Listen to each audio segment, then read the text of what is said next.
అనదలుచుకోలేదు. మిమ్మల్ని అందరినీ కూడా మనస్ఫూర్తిగా ఆశీర్వదిస్తాను. నాకు ఇష్టమైన దేవుళ్ళైన రాధాకృష్ణుల సాక్షిగా మీరందరూ కూడా సంపూర్ణంగా ఆయుధ ఆరోగ్య ఐశ్వర్యాలతో మీ పిల్ల పాపలతో ఎంత ఆనందంగా హాయిగా ఉండాలని కోరుకుంటున్నాను. నేను మీకు ఎంత మాత్రం న్యాయం చేశాననేది మీరే జడ్జిలు, ఏం కాదు. మీరు మేడం బాగా చెప్పింది, మమ్మల్ని బాగానే తీర్చిదిద్దింది అనుకుంటే ఆ గౌరవం ఒకటి చాలు. మాకు ఇంకేం అక్కర్లేదు. ఏమంటే ఒక్కదాన్నే ఉంటున్నాను, చాలా ధైర్యం నాకు. ఆ ధైర్యంతో, ఆ ధైర్యమే కాదు, ఇప్పుడు సుధాకర్ సార్ ఇందాక చెప్పినట్టు అందరిపైన ప్రేమ ఉంది. ఆ ప్రేమతో మీలాంటి ఎంతోమంది విద్యార్థులు నాకు ఎంతో సహాయపడుతున్నారు. ఒక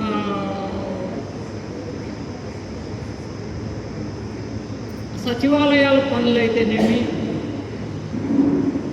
డాక్టర్ల దగ్గరికి వెళ్ళాల్సి వస్తేనేమి, ఇంట్లో హెల్ప్ ఏమి. ఇంట్లో కూడా ఒక అమ్మాయి స్టూడెంట్ ఉంది, నా కూతురు కన్నా ఎక్కువ అమ్మాయి. అర్ధరాత్రి పిలిచిన వాళ్ళకి పరిగెత్తుకు వచ్చి అమ్మ అమ్మ అని వచ్చి గట్టిగా పట్టేసుకుంటుంది. నీకు నేను అని చెప్తూ ఉంటుంది అమ్మాయి. ఇంతమంది సహాయంతో నా స్వోత్కర్ష చెప్పుకోవడం ఇష్టం లేదు. మన గొప్పలు మనం ఎప్పుడు చెప్పుకోవచ్చు. మేం కాదు మా గొప్పలు చెప్పుకోవాల్సింది మీరు చెప్పాలి. ఆ మేడం ఇట్లా, ఆ సార్ ఇట్లా, సుధాకర్ సార్ అంత మంచివాడు, ఎంతోమందికి హెల్ప్ చేశాడు, ఎంతోమందిని ఉద్ధారం చేశాడు ఆయన. కృష్ణమూర్తి సార్ అద్భుతంగా పాఠాలు చెప్పారు. ఇంకా సత్యనారాయణ సార్ సైన్స్ అద్భుతంగా చెప్పాడని చెప్పుకోవాల్సింది మీరు.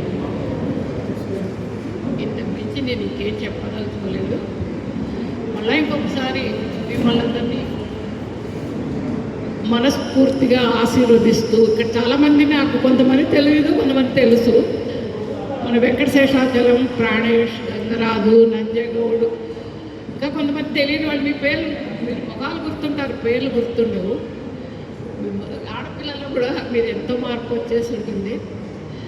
అంచేత ప్రత్యేకించి ఏం చెప్పక్కర్లేదు. ప్రతి ఒక్కరికి నా ఆశీర్వచనాలు భగవంతుడు, నేను నమ్మిన రాధాకృష్ణుల సాక్షిగా మీకు తప్పకుండా చేరుతాయని మరీ మరీ కోరుకుంటూ, నన్ను గౌరవించి ఇంత మాత్రం పిలిచి అక్కడ మాట్లాడే అవకాశం ఇచ్చినటువంటి మీకందరికీ, ఇన్నాళ్ళ తర్వాత మీరు కలిశారు, అది కంటిన్యూ చేసుకోండి. అప్పుడప్పుడు కలవండి. కిషోర్ బ్యాచ్ పిల్లలు ఇప్పటికీ కలుస్తుంటారు, ప్రోగ్రామ్స్ పెట్టుకుంటుంటారు. అందరూ ఎక్కడికెక్కడికో వెళ్తుంటారు. మళ్ళీ నా ఇంటికి కూడా వచ్చి నాతో మాట్లాడించిపోతుంటారు. అలాగే మీకు వీలున్నప్పుడు మీరెవరైనా కూడా మోస్ట్ వెల్కమ్. వచ్చి మీరు వస్తే నేను మీకేమి ఇవ్వలేను, మంచినీళ్ళు ఇవ్వగలనేమో అని ప్రేమతో ఆశీర్వదిస్తాను. ఇంతే. గట్టిగా చెప్పండి. సరే, మనం ఈ కార్యక్రమం గురువు సత్కారం చేసుకోవాలనుకున్నాము. ప్రాణేష్